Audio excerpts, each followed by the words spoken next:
Hello again, everybody. This is James Bartley, and you're listening to Bartley's Commentaries of the Cosmic Wars. Well, lots been going on lately. By now, I'm sure you must have heard of the reignition of the Arab-Israeli conflict. This time, Hamas is the great villain. Hamas being a creation of Shin Bet, the Israeli Internal Security Service, counterpart, if you will, to the FBI and MI5. And due to the decades-long brainwashing of the general public, and especially to the military types, a lot of people nowadays, especially those with a Christian right / Christian Zionist mentality, old school military mentality, they're waving the banner of the occupiers, let's say, in this particular Middle East region. And the way the media works, the long-term programming, brainwashing of these people. Once again, we look at the collective punishment being meted out to Gaza. I wouldn't say I'm surprised, I wouldn't say I'm disappointed, but a lot of the podcasts I listen to, ex-special forces types, mostly with war on terror, post-war on terror credentials, and they interview old-timers from the Vietnam days and the Rhodesian bushfire wars, etc., which is all interesting to me. And I listen to a lot of these podcasters, small sample size to be sure. I'm not talking about a great number I've listened to in the recent past, but just a handful that I usually check out. And the default setting, once again, and they're probably representative of a lot of people with this kind of military special forces background, is they're supportive and in favor of the occupiers. Surprise, surprise. Could it be just because they're simple-minded and they've succumbed to all this brainwashing and shame-based manipulation? This is yet another example of the powers that be further dividing people in the truth community, patriots, constitutionalists, whatever the case may be, however you want to define them, pitting them against each other once again. I don't want to give too much credit, and keeping in mind the concept of giving credit where credit is due, but considering how dumbed down the service population is, I give this particular PsyOp a 0.5. This is like the bait and switch concept on steroids. Post 9/11, it's we have to give up some of our freedoms for security because these terrorists hate us for our freedoms, and then they pass the torch to the Democrats, and then it's, oh, you've got to let all of the immigrants in because we're so inclusive and we're so diverse. And this has been going on during the Bush years too, Bush 1. Let's not forget how they imported hordes of pissed off Iraqis, many with military, not only military experience, but combat experience, getting blown to hell and back by the Americans, but also the long war with Iran. And then they go and destroy their country, and then they bring back hordes of them to live in the very country that just destroyed theirs. On any normal planet, people will think that that's absolutely crazy, and it is, but not in a reptilian, Luciferian controlled society. It makes perfect sense, actually. And then they flip the switch again. Oh, you don't like all this illegal immigration? You're an Islamophobe. You're a bigot. You're a racist, etc., etc. Now they're flipping it back the other way. Not only do they do the divide and conquer bit again, but it makes the small occupying country, at least from a censorship and control perspective, that much stronger. I mean, look at the hypocrisy of France, for example. They stand down. I'm not laughing because it's funny. I'm laughing because it's just, again, it's lunacy. They essentially stand down their police forces while the immigrants run amok in France, just attacking every hapless French person that happens to be around, torching, looting, shooting the place up. they let that go on for a while.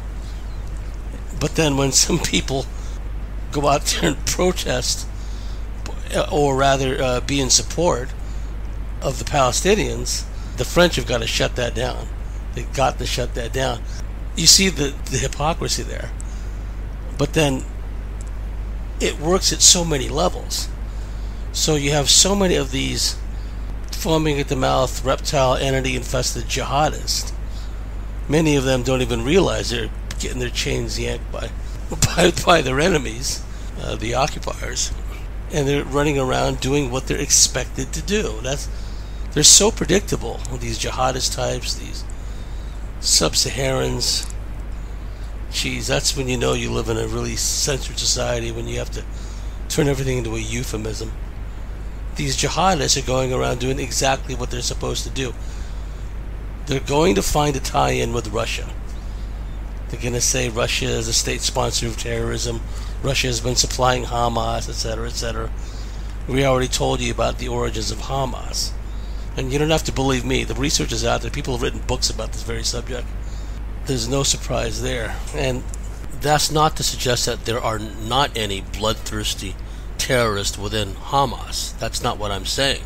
The question still remains, why was it so easy for Hamas to get into Israel?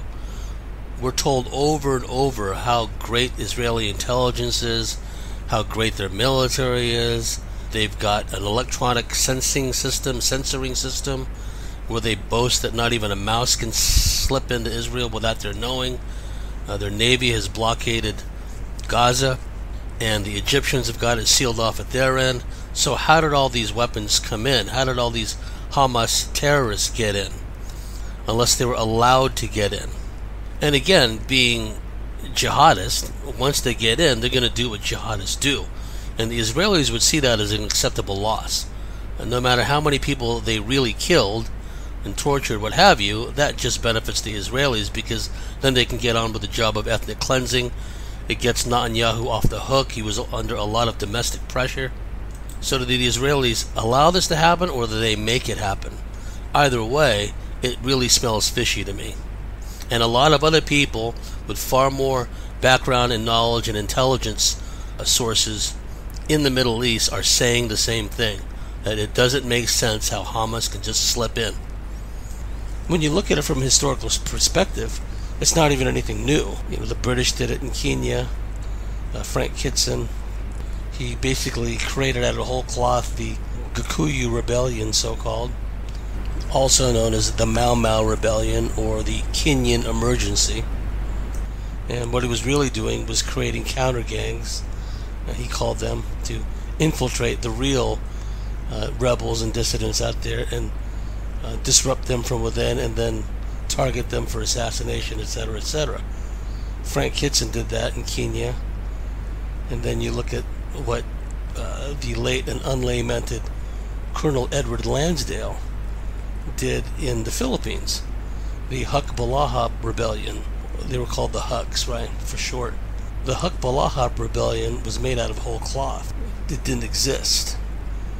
But the Americans, as part of their deal to the Philippine government, said, well, and they repeated this process any number of times in Latin America, Central America. Our foreign aid, our military aid, us giving the go-ahead to the World Bank for these loans, which we're going to charge you horrific interest rates, etc., further down the track, all of that is contingent upon you having an insurgency, because your government will then fight the insurgents with a counterinsurgency. And then someone might say, well, wait a minute, there are no insurgents, there are no rebels. Well, that's okay. Peasants, the people living on the land, they're the insurgents. And that's what the Hukbalahaps became. And so Colonel Edward Lansdale made this rebellion thin air, and then he was the advisor, surprise, surprise, to the Philippine government's counterinsurgency efforts. That's pretty convenient. And we've seen things like that play out on a much grander scale. And there's any number of other examples of this. Some of the worst bombings in Northern Ireland that were blamed on the IRA were perpetrated by the security services, well known. and they frame people. So is it anti-anything to point these things out? That Shin Bet created Hamas, which is not even new, that's not even anything that's unusual. There's nothing racist about that. You're just making an observation. So now they've flipped the switch, changed the narrative again. It's like a classic bait and switch. Now it's you're either with us or against us. This harkens almost back to the W days. You're either with us or against us. Once more, factional infighting. People that should be on the same side, so to speak. They're bitching and moaning at each other because they fall on one side or another.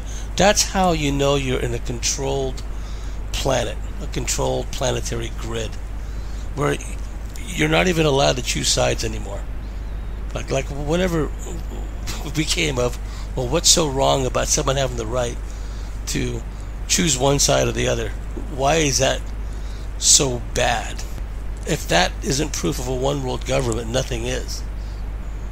So this is working at a lot of different levels. Like I just said, it's made actually Israel's hand stronger for the time being, at least as far as the ability to exert even more censorship, more media control, more narratives into the mix. Because like I said earlier, in the minds of Americans, inculcated through generations and generations, the very term Palestinian has been conflated with terrorism, right? But then you look back, and I know this is old information for a lot of you, but for the newbies out there, or excuse me, I know that's a derogatory, offensive term. I'll give you a moment to get to a safe space. But for those that are just coming to grips with this information, it must be understood that there was the original Palestinian Liberation Organization, the original mainline Palestinian Liberation Organization group, the PLO, had their own militant wing, their military wing, known as Al-Fatah, and that was headed up for many years by Yasser Arafat. The PLO and Al-Fatah, for the most part, still holds sway in the West Bank.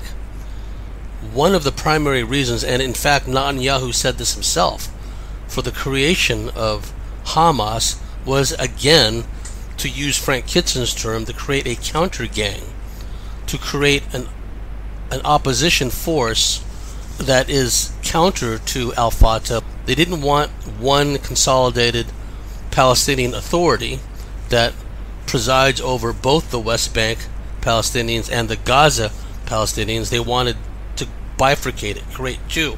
There was already Al-Fatah in the West Bank, so they created Hamas. Shin Bet created Hamas in Gaza. That's an important point to make. And a large percentage of the original PLO had many Christians and secular members. Again, there's this notion that they're all just foaming at the mouth jihadists. They weren't. That's a racial stereotype. And they had, some of them have had an armed wing. And why shouldn't they? That's what rebels do. The one-sidedness of this, when you actually study it from an objective, step back, chuck emotions out the window, and just observe this from a neutral standpoint, you will see that far from being quote-unquote unprovoked, the punishment that's been meted out to the Palestinians since 1948, if that's not a provocation, I don't know what is. And to read the comments of the leaders of the occupiers, where they're openly saying they wanted to exterminate them because they consider Palestinians worse than insects. They consider them wild beasts. They consider them a non-human. They've dehumanized them to that extent. That's what they've done with the Palestinians. And through the control of the narrative, they've created this knee-jerk mental reaction in many people, especially those in the military. When I say old school military, in the old school, a lot of them were wise to this whole global financial scam and who was behind it. Not so much the case the last 50, 70 years, because over time they've been getting rid of all those people. Now it's totally extreme in the Otrama administration, the ongoing Otrama administration. But from a military standpoint, it depends on what direction they want to go to, and if there are any unforeseen circumstances or major mistakes on their part that can backfire on them, start to turn things around. They haven't been able to get what they have wanted out of Russia, which is a full-scale war, going through the Ukraine route. So they may try to bring, or rather expand the war with Russia through this means, somehow embroiling Iran into this, and then by extension from Iran to Russia. However, there have been some fissures in the Russian-Iran relationship of late. The Russians were supposed to sell, I forget how many, Su-35s to the Iranians, but the deal fell through. And it fell through shortly after, get this, after Israeli officials spoke to Russian officials. Shortly after this discussion, the deal fell through. So as of this past July, that deal isn't going to happen. There's some talk that, well, at this point, it may be just be wishful thinking, but the Iranians were talking about maybe building the Su-35s under license, but the Israelis won't even allow that. So if they're going to try to bring in Iran into the conflict, and then by extension Russia, the Israelis are looking at it from a very short-term, immediate perspective of what war with a powerful regional neighbor would be like. So obviously they wouldn't want the Iranians to get a hold of however many Russian Su-35 multi-role fighters. You know how touchy the Israelis are about their security. But they may try to pull Russia in through the Iran route, through Syria. Really, it's all the same. It's all an effort of expansion, the ongoing Haaretz Israel, Greater Israel agenda, which is part of this, right? There may be elements of the controllers far above the Israelis who may not care if Israel exists anymore or not. In fact, there may be some factions that may think for the overall good, from their perspective, Israel ceases to be at some point. Indeed, Henry Kissinger, Lizard Boy himself, has stated that one day Israel wasn't going to exist. What did he mean by that? What did he know? I wasn't in Israel, so I didn't have eyes on. I can't verify all the reports of all the casualties incurred from the rollout of the treatment, so-called. But by many accounts, apparently a lot of Israelis succumbed to the treatments. There was widespread protest and a very firm, I wouldn't say Palestinian-style lockdown, Gaza-style lockdown, but apparently they locked down the Israeli people pretty good. I would be interested in knowing if it was an equal percentage of Sephardic Jews and Ashkenazi Jews who got injured by the treatments, injured or killed. Because if it was all weighted heavily towards the Sephardic side, well, they never really liked her. I mean, they used Sephardic Jews, especially in their Mossad type operations and infiltration and type operations. They have many people, and this is what people should also remember, who do their bidding, or who work for them, active members, who look very Arabic, to use a racial term. They look extremely Arabic. They can speak Arabic. They know the customs. They got the accents, the dialects just right. And these guys are all over the place, these guys and gals. So they might try to bring it in through the Syria route, reignite that again, crank it up. Or, as we saw in the 70s, starting in the late 60s, going into the 70s, early mid-70s, they might unleash a series of terrorist attacks, bombings throughout Europe, maybe targeting Brussels, the EU, NATO headquarters, something like that. Blame it on Hamas, and then pull off, or try to pull off, some kind of Iranian-Russian tie-in, where they provided technicians, advisors, components, financing, something to tie in those countries for a series. It'll probably be a series of false flag attacks, maybe throughout the Mediterranean, and then gradually expanding perhaps into the U.S., because by inflaming world Muslim opinion the way they have, and remember, again, the Israelis were provoking a lot of this. I mean, going in, arresting people in the Al-Aqsa Mosque on at least 2 occasions, shooting tear gas at them, getting rough with them, beating them up, shutting it down. I mean, they went in there where people were having prayers twice. I mean, that was a deliberate provocation.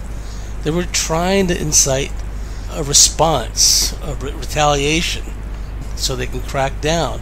Now they can crack down. You see, it doesn't make any sense to wipe out the entire population of Gaza if they're only after a few Hamas types.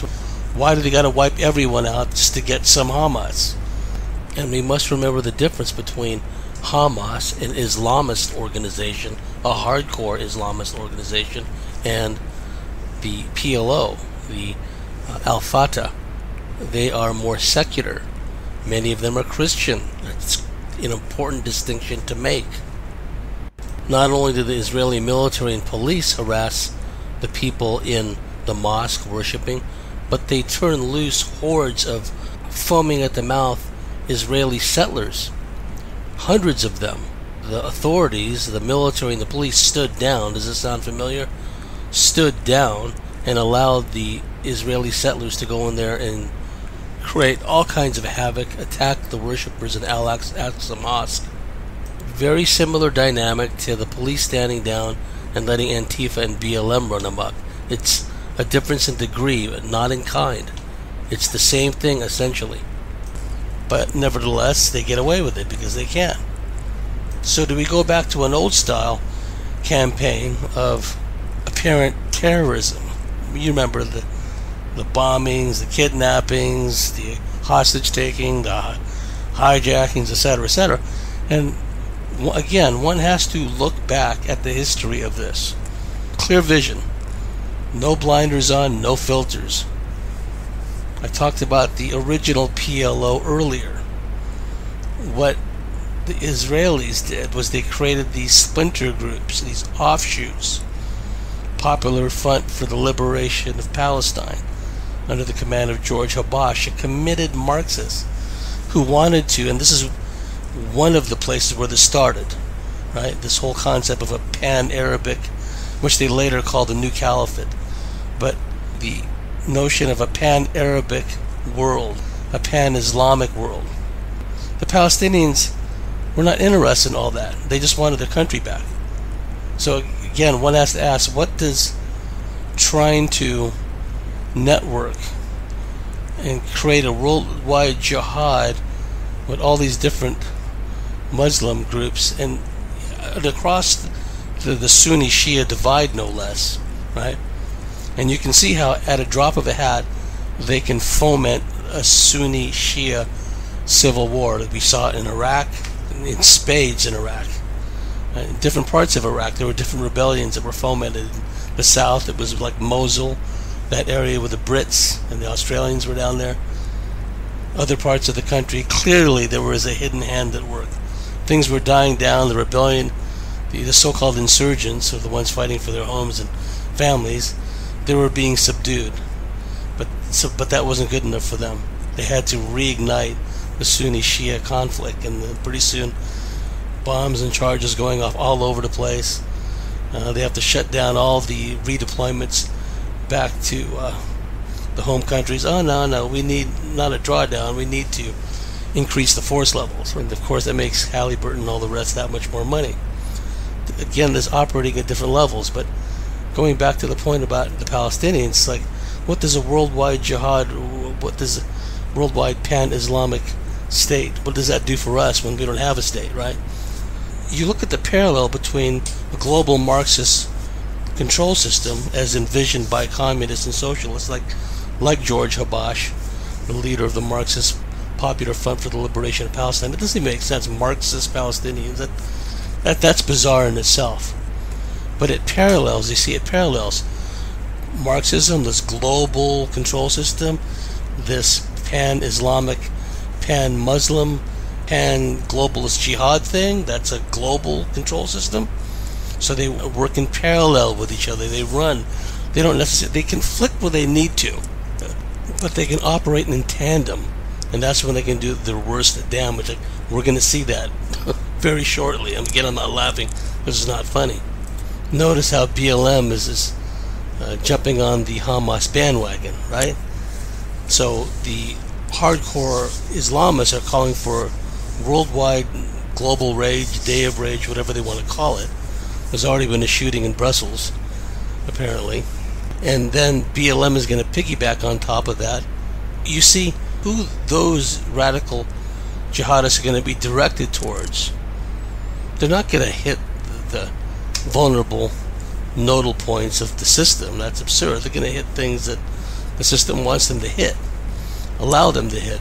And usually it'll be white, Gentile type targets, people, right? Or people at least that are not like them, the controllers. And going back to the 1970s, Popular Front for the Liberation of Palestine, PFLP, under George Habash, and then later the Popular Front for the Liberation of Palestine General Command, commanded by Ahmed Jibril, who set a world record as far as suicide was concerned. He apparently shot himself 7 times in the head. This was shortly after 9/11, so someone wanted him dead, basically. But when these PLO splinter groups, I haven't even started talking about Black September yet, give me a moment, but George Habash's Marxist group, Ahmed Jibril's group, others, and then how they network and even go on combined operations with, drumroll please, German leftists, German socialists, German communists, the Baader-Meinhof gang, the Red Army faction. Again, a regular Palestinian has to be standing there waving his hand over his head going, wait a minute, I got a question. What does these Palestinian groups out there claiming to represent, support me, how does it help me getting my country back if these guys are robbing banks in West Germany and taking hostages and working in tandem with the Baader-Meinhof and Red Army faction in Germany and working with other terrorist groups around the world? How does that help us? Well, it doesn't. It doesn't at all. Teaming up with German terrorists, homegrown leftist terrorists, hijacking planes, that does nothing for the Palestinian people themselves. Not at all. But it solidifies in the minds of many, oh, it's those Palestinians again, right? But they don't question, why are they working in tandem with Marxist communists who are being supported by the Eastern Bloc, by the Bulgarian intelligence service, by the KGB, Czech intelligence, the Polish UB, the whole Warsaw Pact intelligence apparatus, when called upon, but actively supporting all these left-wing terrorist groups. And oh, there's PLO factions, splinter groups in the mix as well. And then you look at Black September. That was another wholly a creation of the security services, and those guys were vicious. But geez, I mean, domestically, you've seen how vicious BLM could be, Antifa, how vicious they can be. But those terrorist groups back in the 70s, and then you had Italy, the Italian Red Brigades, etc., etc. What was the term they used? The global strategy of tension, where at the highest level, all the commie terrorist groups are being controlled by the hidden hand, and certainly at the highest levels, the counter to that, the Gladio stay-behind programs, ostensibly to fight and combat terrorism, leftist terrorism, that in itself was a totalitarian countermeasure, control system. This was exemplified by the bombing at the Bologna train station in Bologna, Italy, which killed 85 people. This happened back on August 2nd, 1980, which was blamed on leftist terrorists, blamed on the aforementioned Italian Red Brigades, but it was actually done by the Gladio, NATO, CIA, stay behind anti-communist. And when you hear someone talk about stay behind, they refer to the concept of a country being overrun by communists, and you have these stay behind agents who actively foment resistance against the communists. And the concept of stay behind agents and operatives was used by the British in Malaya, for example, against the Japanese in World War II. They stay behind and foment resistance, conduct guerrilla warfare, etc. The Italian Bologna train station bombing, one of the most horrific examples of a false flag terrorist attack in history, and I believe we will see more of these. And that false flag attack I just alluded to was carried out ostensibly by anti-communists. So how do we wind up here in the scenario that we're at now? All they had to do was gradually, incrementally, over time, just change the leadership and the middle management in the key areas, and then they go from being a complete anti-communist organization that's resorting to all kinds of brutal methods. Look what we saw in Central America with the death squads trained by the CIA and using mercenaries even back then, but American military advisors, etc., etc. They're ostensibly fighting the commies down there, but they're wiping out all the campesinos, the peasants, and doing all these horrific things, raping nuns, etc., etc. Uncle Sam payroll. But anyway, getting back to my point, they replace, and it really jump-started when they stole the last election, because say what one wants about Trump, at the very least, he would have paid lip service to common sense things like having a national border. Indeed, he was actually having a wall built. Yeah, granted, some Israeli firms, of course, were building the wall, whole nother story, but there were still many people in the administration, in the various federal agencies, that were loyal to that kind of concept, the basic constitutional concept, the basic nation-state concept. By ousting him in the stolen election, automatically they began placing at all the key levels all these Marxist, communist psychopaths, Luciferians, whack jobs, putting them all into key positions, especially where the southern border is. So we go from having real hardcore FBI investigations against commies back in the day, exemplified by the late great Robert Lamphere. I give credit where credit's due. He was a great commie spy hunter with help from Venona, this secret NSA Soviet decryption operation. And Robert Lamphere really went out there and he busted some key atomic spies. He busted Harry Gold. If memory serves, he played a role in busting Klaus Fuchs, and also uncovering Donald McLean. I mean, Robert Lamphere, I think, was in the mix for all of that. And then you fast forward to today where, at the key levels, the bureau guys are a bunch of commies, okay? And it doesn't take long. It's just a matter of 2-3 generations or less. So, domestically in America, I hope it doesn't happen. Wouldn't be surprised if, in solidarity, quote unquote, with Hamas, with the Palestinians, just the term Palestinian incites so much like foaming at the mouth rage in people. It's amazing. But now BLM, Antifa, they'll be operating and doing things in support of Hamas / the Palestinian. Then you have the real whack job foaming at the mouth jihadists who don't really need much encouragement. That's why they've been brought in and turned loose. U.S. Air Force bringing them in with their giant air transports, bringing in thousands at a time. 35,000 in the first 2 batches each, and no telling how many more. So it's ordo out of chaos.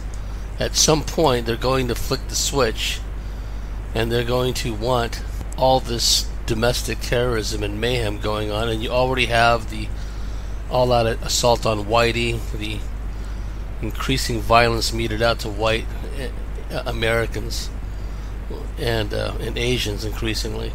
I mean, they've got it all going on. Let's also not forget about Fethullah Gulen. I hope I'm pronouncing his name right. The Turkish guy that Sibel Edmonds had been warning us about.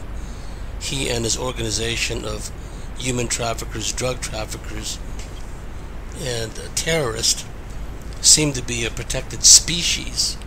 The Bureau know what they're all about, and yet they continue their operations, their illicit criminal activities unmolested.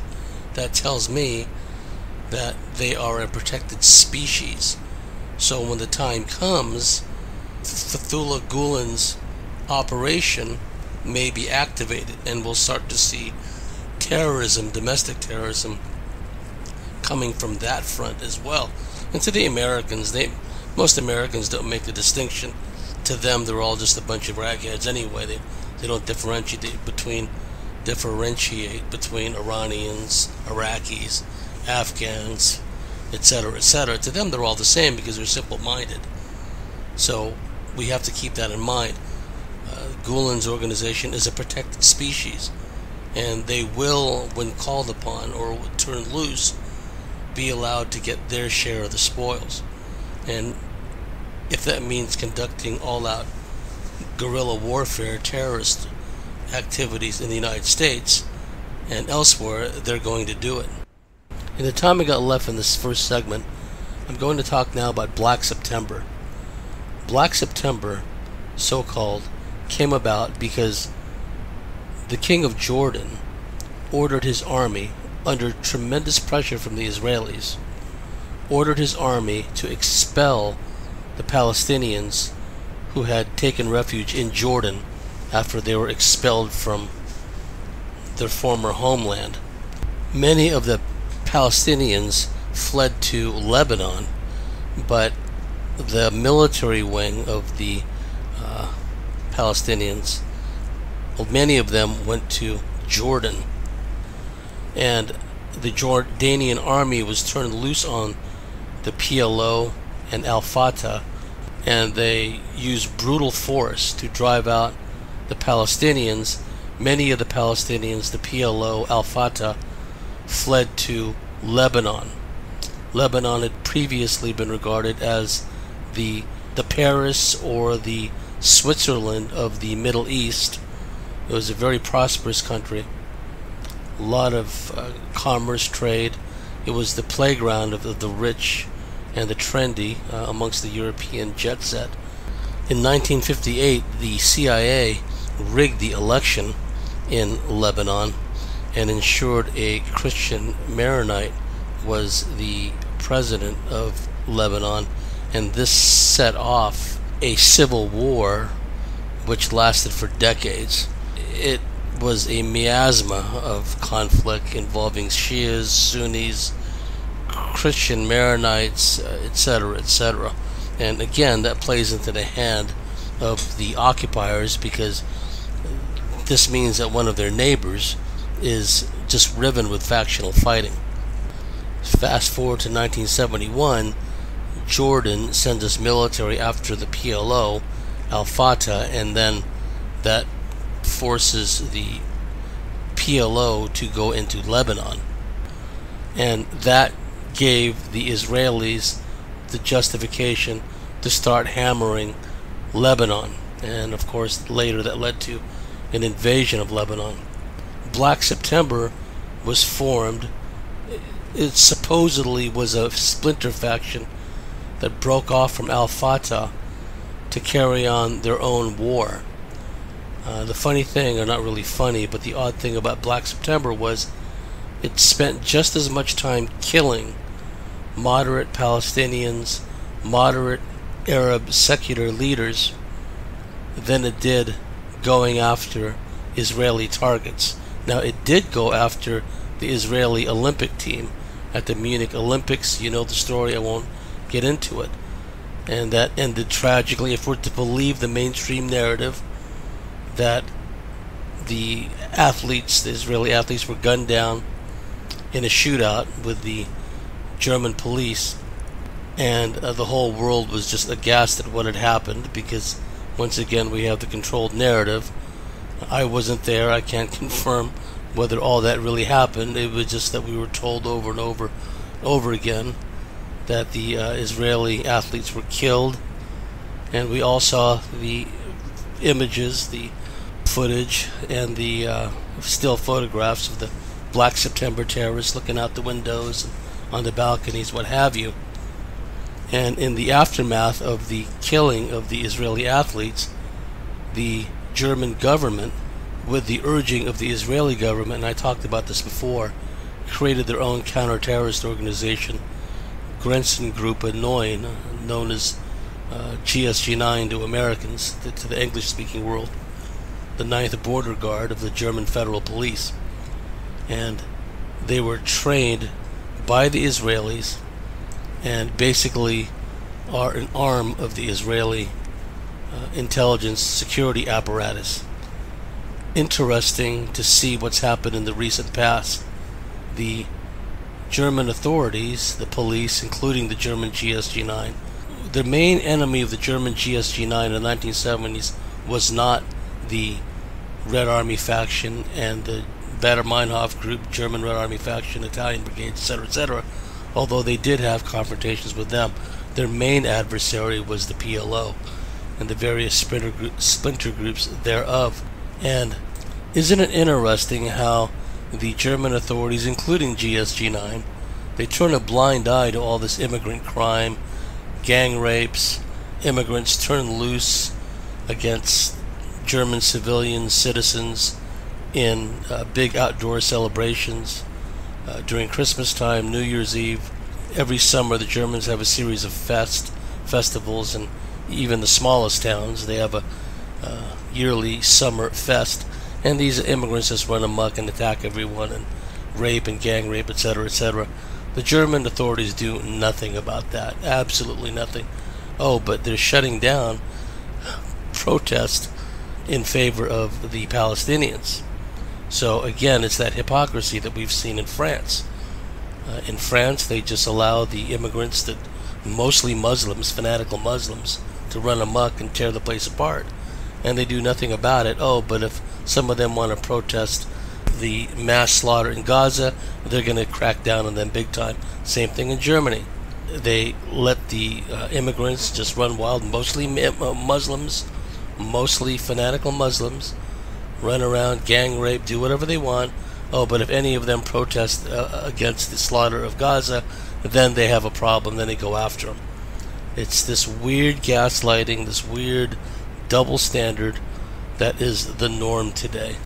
One last bit. Conflict has once again broken out between Hezbollah in southern Lebanon and the Israelis. And so far they've been exchanging artillery fire. Israelis are claiming that they found a tunnel entrance that leads close to the border or into Israel. That's another issue with Gaza. If they try to invade Gaza, they're going to find the whole place just festooned with tunnel systems. Just think of the tunnel rats, the Americans and the Australians that were having to fight their way through all these tunnel systems all over the place. Well, the Israelis will find something similar in Gaza. But getting back to Lebanon, Hezbollah has taken up arms, and they're being backed by the Iranians. They probably need go-ahead or approval from the Iranians to escalate it further. We'll just have to wait and see what happens if the Israelis decide to attack Lebanon. I think that would be a foolish move. Why open another front? The last time the Israelis tried to attack Lebanon, they got their asses kicked by Hezbollah. And the memories of the Lebanese go back a long ways. They will never forget that the Israelis allowed their Christian phalangist allies to slaughter thousands of Palestinian refugees in the Sabra and Shatila camps in Lebanon. Just going back a ways, it bears repeating.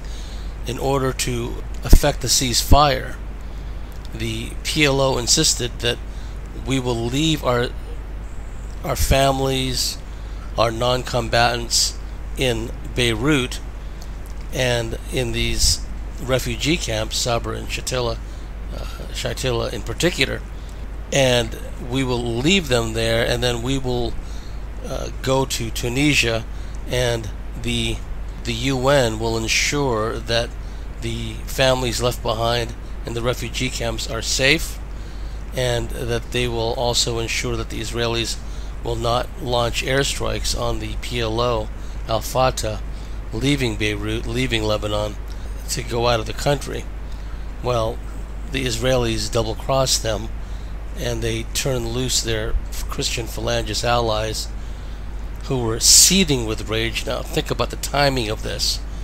Just a day or two before the slaughter of the Palestinian refugees in the two camps, the Christian Phalangist President Jamal assassinated.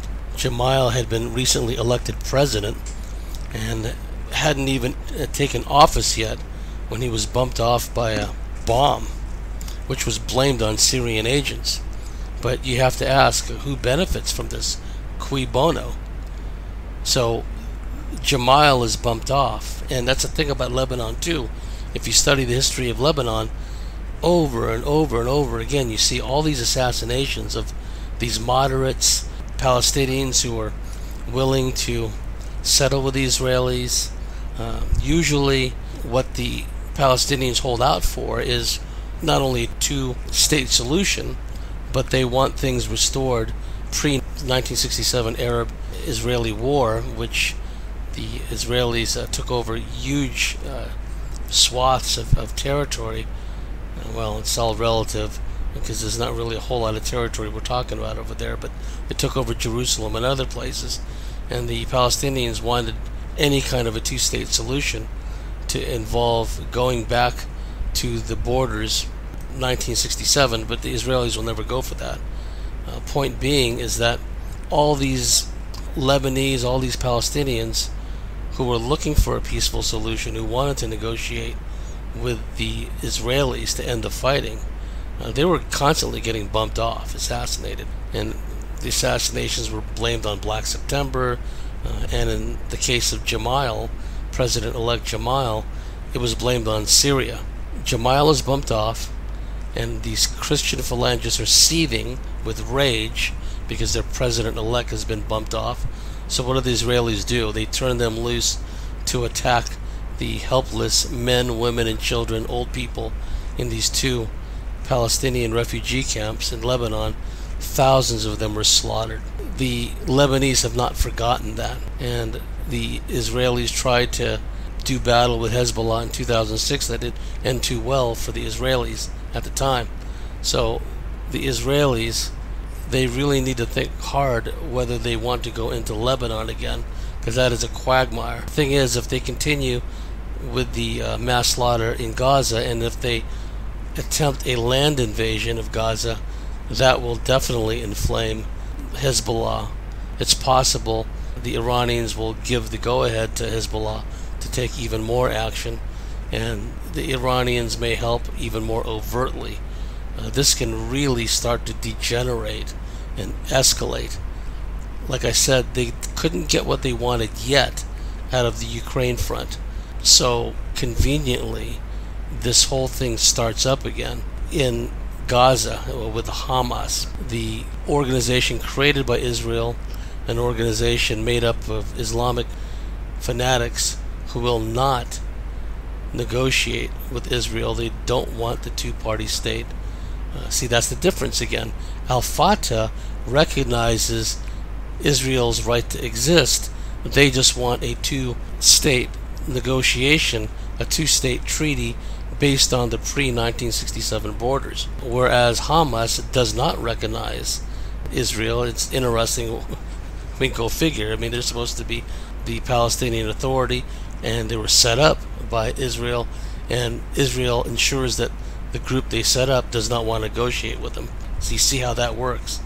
Let's hope things don't spiral out of control now that conflict has once again been reignited between the Israelis and Hezbollah. And as some analysts has pointed out, the Israeli army is more geared up as an occupation force, just meting out punishment to the Palestinians. They are not the supreme warriors that their propaganda claim they are.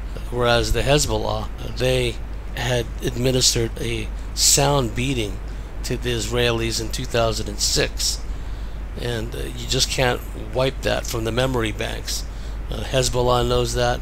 The Israelis know that. It's troubling, and also you look at how everything was set up too, because the what was the Marine Expeditionary Unit? I think it was a 26 MU. Don't quote me on that. I think they were in Kuwait, and then they were redeployed and sent over closer to Lebanon and Israel, but they were sent there prior to the Hamas attacks. So again, that tells me that there was some degree of foreknowledge.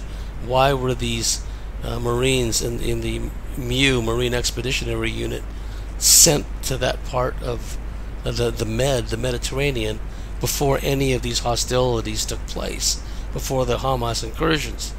And now they've escalated it. The U.S. has sent the 101st Airborne Air Assault Division, if memory serves, or elements thereof.